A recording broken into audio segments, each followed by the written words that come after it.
નમસ્તે વિદ્યાર્થી મિત્રો, ફરીથી એક વખત તમારું સ્વાગત છે. ધોરણ 11 આંકડાશાસ્ત્રના અભ્યાસની સફરમાં તમારી સાથે છે રવિ સર. મિત્રો, છેલ્લે પ્રકરણ નંબર 5 આવૃત્તિની વિષમતાનો અભ્યાસ આપણે કરી રહ્યા છીએ. એમાં પણ કાલ્પિયસન અને પાવલી એવા બે શાસ્ત્રીઓએ આપણને વિષમતા તૈયાર કરવા માટે પદ્ધતિઓ આપેલી છે. જે પૈકી અત્યારે પાવલીનો અભ્યાસ કરી રહ્યા છે. પાવલીના અભ્યાસમાં મિત્રો તમે જોઈ ગયા કે આપણે વર્ગીકૃત માહિતીની અંદર પાવલી જે છે એમાં અસતત આવૃત્તિ વિતરણ અને સતત આવૃત્તિ વિતરણ એવા બંને પ્રકારના વિતરણમાં વિષમતા અને વિષમતાંક તૈયાર કરવા માટે ચતુર્થકોનો ઉપયોગ કરે છે, એટલે કે Q1, Q2 અને Q3. તેમજ એના સિવાય તૈયાર વિગતોમાં ટૂંકી ગણતરીવાળા દાખલાઓ જે છે એનો પણ ઉપયોગ તમે જોયો અને એની અંદર પણ બાવલીની પદ્ધતિનો ઉપયોગ પણ તમે શીખી ગયા. ઉપરાંત હવે આગળ તમે આવૃત્તિ વિતરણ તૈયાર હોય એની અંદર કોઈ નિયમિત વર્ગો હોય પરંતુ આપેલી માહિતી જે છે એમાં અનિયમિત વર્ગો આવે તો અથવા તો ખુલ્લા છેડાવાળા વર્ગો આવે તો આવી કોઈ પણ પરિસ્થિતિ વખતે આપણે મધ્યસ્થી માપો જે આપેલા છે એમાં સ્થાનીય સરેરાશ, એની અંદર મધ્યસ્થ, ચતુર્થક, દશાંશક વગેરે માપ એનો ઉપયોગ કરી શકાય છે. તો ચલો આવી જ કોઈ માહિતીમાં આપણે હવે બાવલી જે છે એની પદ્ધતિનો ઉપયોગ કરીશું. તો વિદ્યાર્થી મિત્રો, અત્યારે આપણી પાસે આવૃત્તિ વિતરણની વિષમતામાં ઉદાહરણ નંબર છે 14. રકમના શબ્દ વર્ષ 2014-15 ના 500 કંપનીઓના વેચાણ અંગેની માહિતીના આવૃત્તિ વિતરણ પરથી યોગ્ય પદ્ધતિથી વિષમતા આંક શોધો. ચલો અહીંયા એવું કીધું છે યોગ્ય પદ્ધતિથી વિષમતા આંક તૈયાર કરો.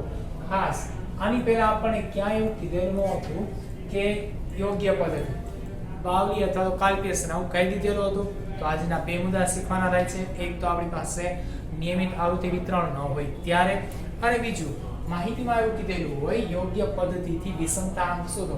તો પહેલા તો તમને ખ્યાલ કેમ આવે કે આ પ્રકરણ નંબર 5 નો દાખલો છે, 5માની પદ્ધતિ આ દાખલામાં ઉપયોગમાં લેવાની છે. તો લાસ્ટમાં પૂછેલું છે વિષમતા આંક શોધો. એનો મતલબ એવો કે આપણે જે પ્રશ્ન પૂછેલો છે એને જ પૂછીએ તું ભાઈ કયા પ્રકરણનો પ્રશ્ન છો, કે 5મા પ્રકરણનો, કારણ કે વિષમતા તો ત્યાં જ છે એટલે ક્લિયર થઈ ગયું. 5મા પ્રકરણની વાત કરીએ ધોરણ 11 ની અંદર તો આપણી પાસે બે પદ્ધતિ, એક કાલ્પિયસ અને બાવલી. તો અહીંયા એ પણ નિરાકરણ આવી ગયું. પણ મુખ્ય હજી વાત એ રહેશે કે બેમાંથી એકનો ઉપયોગ કરવાનો થશે. બંને એકી સાથે તો પૂછ્યા નથી, બરોબર છે. ચલો અહીંયા બંને એકી સાથે પૂછ્યા હોત તો દાખલો આપણા માટે સરળ હોત, કેમ કે બે પદ્ધતિ આપણે સીધી અમલવારીમાં મૂકી દઈએ. પણ અહીંયા યોગ્ય કીધું, ખાસ યોગ્ય શબ્દ કીધું છે. એના માટે ફરજિયાત કાલ્પિયસન કે બાવલી બેમાંથી એક જ લાગુ પડતી હશે ને કઈ એ આપણે તપાસ કરવું પડશે. તો અહીં પહેલા આપણે આપેલું કોષ્ટક જોઈએ. જો ટેક્સ્ટ બુકમાં કોષ્ટક રકમ સ્વરૂપે છે, મેં તમારી સામે અહીં જવાબ કોષ્ટક તરીકે તૈયાર કરેલું છે. તો વેચાણ 1000 ટનમાં આપ્યું છે 4 થી ઓછું, 4 થી 7, 7 થી 10, 10 થી 13, 13 થી 16, 16 થી 20 અને 20 કે તેથી વધુ આવી વિગત આપવામાં આવેલી છે. કંપનીઓની સંખ્યા આપી છે 26, 119, 198, 86, 39, 20 અને 12. તો એ કોણ હશે? આવૃત્તિ. એ તો હવે તમને ખ્યાલ જ છે, બરાબર. તો અહીં આવૃત્તિ F કરી નાખીએ. બાજુમાં વેચાણ 1000 ટનમાં આપ્યું છે, વેચાણ આપણું અવલોકન. આ તો બધું તમે હવે વ્યવસ્થિત રીતે જાણો છો. પણ વાત હવે એ થશે કે આને આપણે મધ્યક, બહુલક કે મધ્યસ્થ નામાક દ્વારા વિષમતા કે વિષમતાંક તૈયાર કરવા લઈ જઈએ, કે ચતુર્થક પહેલો, બીજો, ત્રીજો દ્વારા વિષમતા કે વિષમતાંક તૈયાર કરવા લઈ જવું. કેનો મતલબ એવો કે કાલ્પિયસન કે બાવલી કયું? તો માહિતીમાં વર્ગો જો નિયમિત દેખાય છે, વર્ગીકૃત રચનામાં વર્ગ લંબાઈ સમાન છે, નિવારક વર્ગની રચના, અનિવારક વર્ગ રચના કેવું આપેલું છે કે તો અહીંયા 4 થી 7, 7 થી 10 એટલે 16 થી 20 સુધીના વર્ગો કયા છે? પણ પહેલો અને છેલ્લો વર્ગ જુઓ તો એક ખુલ્લા છેડાવાળો વર્ગ છે, અને ખુલ્લા છેડાવાળા વર્ગવાળી માહિતીમાં મધ્યક તૈયાર કરી શકાતો નથી, બરોબર છે. આ એની શું હતી ભાઈ કે મર્યાદા. આ તો આપણે પ્રકરણ નંબર 3 માં છેક શીખી ગયા હતા, એના લક્ષણો વખતે પણ શીખી ગયા હતા. તો અહીંયા એ વસ્તુ આપણે ઉપયોગી થાય છે. ત્યાં પણ કીધેલું હતું કે આગળ એ પદ્ધતિઓમાં શું થશે? મદદરૂપ થશે. તો એ વાત તો અહીં આવી ગઈ કે ભાઈ અહીં કાલ્પિયસન કે વિષમતા માટે બાવલી બે છે, તો એમાંથી કઈ પદ્ધતિ ઉપયોગમાં લઈ શકાય? તો એ માટે લક્ષણ આપણે યાદ કરીએ તો મર્યાદાનું લક્ષણ કે મધ્યક તૈયાર નહીં થાય. જો મધ્યક તૈયાર ન થાય તો કાલ્પ્યસન આપણા માટે ઉપયોગી નથી, કારણ કાલ્પ્યસન મધ્યકને આધાર બનાવીને વિષમતાને વિષમતાંક તૈયાર કરી આપે છે. તો હવે બાવલીનો ઉપયોગ કરીશું, કારણ બાવલીમાં સ્થાનીય સરેરાશ માપ આવે છે અને સ્થાનીય સરેરાશ માપ એ કોઈ પણ પ્રકારની માહિતી, કોઈ પણ પ્રકારની એટલે આપેલા આવૃત્તિ વિતરણની અંદર કદાચ અનિયમિત વર્ગો હોય, ખુલ્લા છેડાવાળા વર્ગો હોય કે અવલોકન હોય, એમાં પણ તૈયાર કરી શકાય છે. તેથી અહીં આપણે શું કરવાના છીએ ભાઈ, બાવલીની પદ્ધતિનો ઉપયોગ કરીશું. પુનરાવર્તિત કરી લઈએ શા માટે બાવલીની પદ્ધતિનો ઉપયોગ થશે, અથવા તો બીજો પ્રશ્ન કે બાવલી કે કાલ્પ્યસનની પદ્ધતિનો ઉપયોગ ક્યારે કરવો. જો માહિતી વર્ગીકૃત, એમાં પણ વર્ગીકૃતની અંદર પણ નિયમિત વર્ગો હોય તો મધ્યક તૈયાર થઈ શકે, તો બાવલી અને કાલ્પ્યસન બંનેનો ઉપયોગ થઈ શકે છે. પરંતુ માહિતી નિયમિત હોવા છતાં ખુલ્લા છેડાવાળા વર્ગો વાળી હોય તો ત્યાં ફક્ત બાવલીની રીતનો જ ઉપયોગ કરવાનો થશે. ચલો વિદ્યાર્થી મિત્રો, આ વસ્તુને તમે નોંધ કરી લેશો. અત્યાર સુધી આ તમારી સામે નહોતું આવ્યું તો એને આપણે નોંધમાં ક્યાંય લીધેલું નથી.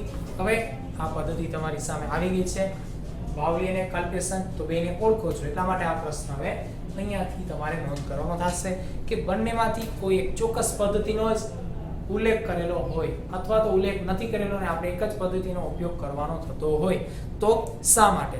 તો એનો જવાબ તૈયાર જ છે કે જ્યારે મધ્યક તૈયાર થઈ શકતો નથી ત્યારે કાલ્પ્યસન ઉપયોગી નથી, તેથી આપણે બાવલીનો ઉપયોગ કરીશું. ચલો તો હવે બાવલીની પદ્ધતિ પ્રમાણે સ્થાનીય સરેરાશ માપ માટે જોશે સંચય આવૃત્તિ CF. તો પહેલા તૈયાર કરીશું CF, બરાબર.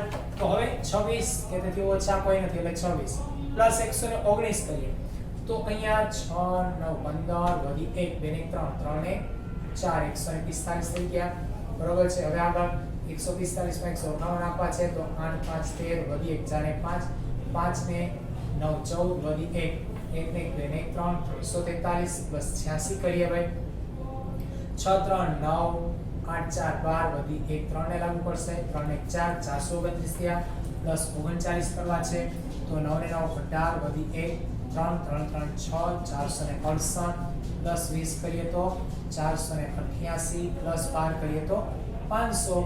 તો 500 અહીં પણ આવશે, હા, કારણ જો તો ભાઈ કંપનીઓની સંખ્યા આપણને આપી છે કેટલી, 500 કંપની, તેથી અહીં n 500 અથવા તો આવૃત્તિનો સરવાળો 6 બરાબર પ્લસ 9 15 પ્લસ 8 23 6 29 9 38 2 40 0 4 4 ને 6 6 ને 10 16 16 ને 8 24 3 27 ને 2 29 ને 31 ને 0 3 3 ને 4 ને 5 500 આપેલી રીત. બીજી રીતે અહીંયા CF માં ટોટલ આવ્યા હતા એ. ચલો તો અહીં આપણી કુલ આવૃત્તિ સિગ્મા Fn તૈયાર, CF પણ તૈયાર. હવે શું કરવાનું છે તો ભાઈ Q1 Q2 અને કે મધ્યસ્થ અને Q3 તૈયાર કરવાના છે. ચલો આપણે તૈયાર કરીશું. તો સૌપ્રથમ Q1 માટે અવલોકન તૈયાર કરીએ તો n ભાગ્યા 4 નું અવલોકન, n કેટલા છે ભાઈ 500 ભાગ્યા 4, તો અહીં 500 ભાગ્યા 4 છે તો 5 એકુ 5 ને 4 વડે ભાગ તો 4 એકુ 4, અથવા તો 12 ચોક 48 કરીએ તો 50 માંથી 48 જાય 2, પાછળ 0 લાગુ પડશે તો 20, 5 ચોક 125 મો અવલોકન. ચલો 125 મો અવલોકન જોઈએ તો 145 માં સમાવેશ, સામેનો વર્ગ 4 થી 7 જેનો અધર બિંદુ 4 તૈયાર છે. આવૃત્તિ 119 CF 26. ચલો તેથી L બરાબર 4. હવે C વર્ગ લંબાઈ કેટલી આવે છે 3, પછી F આવૃત્તિ 119 વર્ગની સામેની લેવાની, ત્યારબાદ CF કેટલા છે 26. હવે આગળ સાદરૂપ કિંમત સૂત્રમાં કિંમત મૂકીને ગણતરી. ચલો તેથી Q1 મેળવવા માટે સૂત્ર Q1 માટેનું L n ભાગ્યા 4 માઈનસ cf છેદમાં f ગુણ્યા c, જ્યાં l કેટલા 4, n ભાગ્યા 4 કેટલા 125 માઈનસ cf ની વાત કરીએ તો cf 26 છેદમાં f આવૃત્તિ 119 ગુણ્યા c વર્ગ લંબાઈ 3.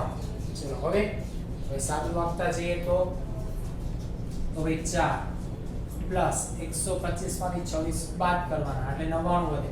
99 ગુણ્યા 3 કરીએ બરાબર છે તો 9 તેરી 27 વધી 2 બીજા નંબર પર આવશે 9 તેરી 27 ને 2 29 297 છેદમાં કેટલા છે 119 તો ભાગ્યા 119 તો 297 ભાગ્યા 119 કરીએ બરાબર. ચલો કેલ્ક્યુલેટર છે તમારી પાસે તો સાદું પાપો બરાબર છે 4 પ્લસ 297 ભાગ્યા 119 કેટલા આવે છે ભાઈ તો કે આપણી પાસે આવે છે 2.4958 બરાબર કે નહીં.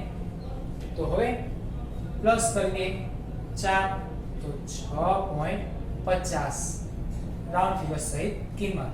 હવે જ્યાં 1000 ટન એકમ છે તેથી 6.50 1000 ટન શું તો કે વેચાણ. તો વેચાણ કેટલું છે 6.50,000 ટન પહેલા ચતુર્થકની અંદર વાત કરીએ ત્યારે. હવે એ રીતે Q2 અને મધ્યસ્થ તૈયાર કરીશું.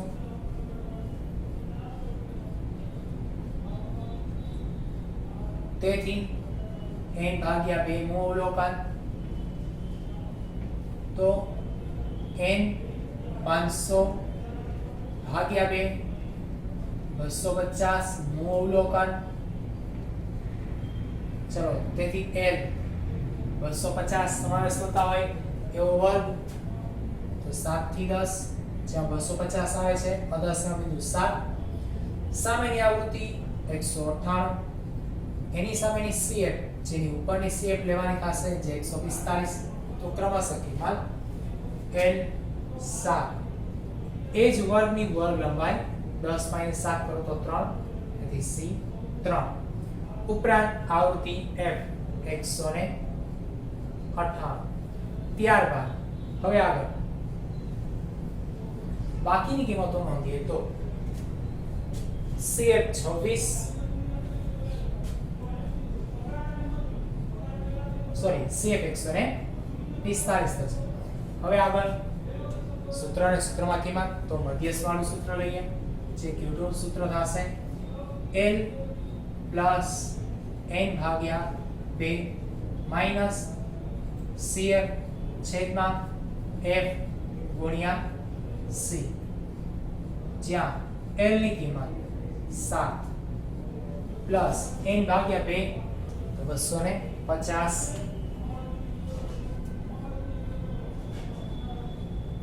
માઈનસ CF કેટલા 145 છેદમાં આવૃત્તિ F 198 ગુણ્યા C વર્ગ લંબાઈ 3. ચલો હવે સાદું આપતા છે 7 પ્લસ 250 માંથી 145 બાદ કરવાના છે. 50 માંથી 45 જાય 5 વધે. 100 માંથી 200 માંથી 100 બાદ કરીએ તો 100 વધે. 105 ગુણ્યા 3 ભાગ્યા 198 થશે. તો 7 પ્લસ 105 ગુણ્યા 3 કરીએ તો 315 ભાગ્યા 198 તો 7 પ્લસ 315 ભાગ્યા 198 કરો તો કેટલા આવે છે ભાઈ 1.59 બરોબર. તેથી 7 પ્લસ 1.59 તો 8.59,000 ટન. તો ભાઈ મધ્યસ્થ તૈયાર એટલે કે Q2 પણ તૈયાર. હવે Q3 તૈયાર કરીશું.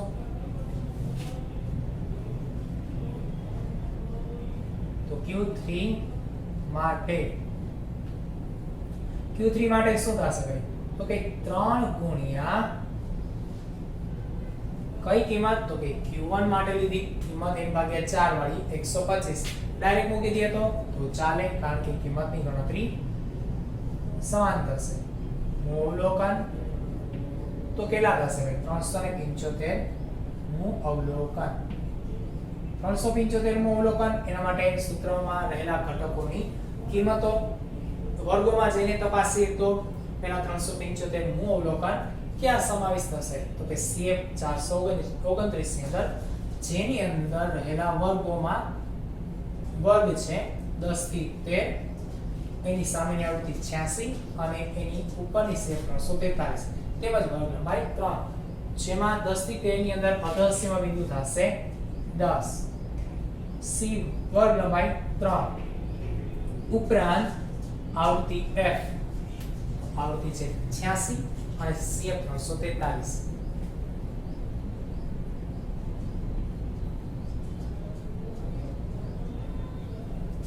ચલો હવે આગળ કિંમત સૂત્રમાં મૂકીએ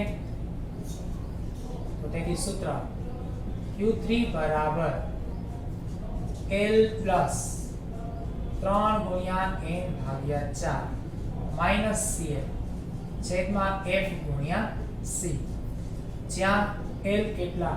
તો કે L આપણા 10 પ્લસ 3 ગુણ્યા N ના છેદમાં 4, તો 3 ગુણ્યા N ના છેદમાં 4 375 માઈનસ CF 343 છેદમાં F આવૃત્તિ કેટલી છે ભાઈ? 86 ગુણ્યા C 3. તેથી સાદુરૂપ લઈએ તો 10 પ્લસ N ના એમ જ 375 માંથી 343 બાદ કરવા છે. 300 માંથી 300 ગયા 0, 75 માંથી 42 ને બાદ કરીએ તો વધશે કેટલા ભાઈ? તો કે આપણી પાસે વધશે 32, બરાબર. 7 માંથી 4 જશે 3, 5 માંથી 3 જશે તો 2 ગુણ્યા 3 ભાગ્યા 86. સાદુરૂપ લઈ લઈએ 32 ગુણ્યા 3 કરીએ તો 96 ભાગ્યા 86. હવે કેલ્ક્યુલેટર છે જો ભાઈ 96 ભાગ્યા 86 કરો કેટલા આવે છે? તો અહીં 10 પ્લસ 1.12 રાઉન્ડ ફિગર સહિત કિંમત લઈશું, બરાબર છે. તો 10 પ્લસ 1.12 કરો એટલે 11.12 ટન વેચાણ ત્રીજા ચતુર્થકની અંદર મળે છે. તો Q1, Q2 અને Q3 તૈયાર. હવે તો પેલા વિષમતા તૈયાર કરીએ. SK સ્ક્યુનેસ જેનું સૂત્ર તમે જાણો છો. SK સ્ક્યુનેસ બરાબર શું થાય? તો કે SK સ્ક્યુનેસ બરાબર Q3 plus Q1 minus 2Q2, તો Q નહીં, બરોબર ને? 2Q2 અથવા તો 2M. ચલો તો વિષમતા SK તૈયાર કરીએ. Q3 plus Q1 minus 2M, જ્યાં Q3 ની કિંમતો તૈયાર જ છે 11.12 માઈનસ Q1 6.50 એટલે 6.5 લખી શકાય માઈનસ 2 ગુણ્યા M મધ્યસ્થ 8.59, તો Q3 11.12 પ્લસ Q1 6.5 માઈનસ 2 ગુણ્યા M એટલે 2 ગુણ્યા 8.59. સાદુરૂપ લઈ લઈએ તો ભાઈ અહીંયા 12 પ્લસ 50 કરીએ એટલે કેટલા આવશે ભાઈ? તો કે 62, 11 6 17, 17.62 માઈનસ અહીંયા 8.59 ગુણ્યા 2 કરવાના છે, બરાબર. તો કેટલા આવશે ભાઈ? તો કે 17.18, બરાબર. 9 18 વધી 1 5 10 ને 11 વધી આવશે 8 ઉપર 8 2 17. ચલો હવે 17.62 માઈનસ 17.18 કરવાના છે તો 0.44 કઈ રીતે ભાઈ? 17 17 દૂર થઈ ગયા 0, 62 માંથી 18 ને બાદ કરવા છે, બરાબર. તો 0.44 થશે. 12 માંથી 8 જાય 4 કટ કરો, 6 માંથી 1 કટ થાય 5, 5 માંથી 1 જશે તો 4. 0.44 QNS વિષમતા તૈયાર. એ પણ 1000 ટનમાં આવે છે. ચલો હવે વિષમતા આ જે વિષમતા J બરાબર SK ના છેદમાં Q3 માઈનસ Q1, તો 0.44. Q3 કેટલા છે ભાઈ? તો કે 11.12 માઇનસ Q1 કેટલા છે 6.5 બાદબાકી હમણાં જ જોઈ ભાઈ સરવાળો હમણાં જ કર્યો તો શું કરીએ ભાઈ બાદબાકી તો 0.44 ભાગ્યા 11.12 માંથી 6.5 બાદ કરવા છે બરોબર છે તો ભાઈ અહીંયા આવશે ભાઈ 4.62 અને બંનેનો ભાગાકાર જો 0.0952 એટલે કે 0.10 રાઉન્ડ ફિગર સાદરૂપ જેને 0.1 અથવા તો 0.10 લખી શકો છો તેની માંગેલો જવાબ 0.10 વિષમતા આંક તૈયાર. ચલો વિદ્યાર્થી મિત્રો આ રીતે આપણે વિષમતા અને વિષમતા આંક યોગ્ય પદ્ધતિ વાળા શીર્ષક હેઠળ પણ તૈયાર કરી ચૂક્યા જેમાં યોગ્ય શીર્ષક આપવું પણ આવશ્યક હોય છે પણ એ મર્યાદામાં માર્કના મર્યાદામાં આવતા હોવાથી આપણે કંઈ ખાસ સૂચન કરતા નથી સીધી જ ગણતરીઓ અહીં કરી શકાય છે પરંતુ ગણતરી વખતે બાવલી કે કાલ્ક્યુલેશન એ મુખ્ય હતું તો અહીંયા 55,000 ટનમાં જોઈએ તો એની અંદર ખુલ્લા વર્ગવાળા વર્ગો છે ખુલ્લા છેડાવાળા વર્ગો છે તો જેને કારણે ત્યાં મધ્યક તૈયાર થઈ શકે નહીં તેથી આપણે બાવલીની પદ્ધતિનો ઉપયોગ કર્યો. તો ચલો વિદ્યાર્થી મિત્રો આપણે હજુ આગળ આવા ચોક્કસ દાખલાઓ સાથે મળીએ ત્યાં સુધી આવજો.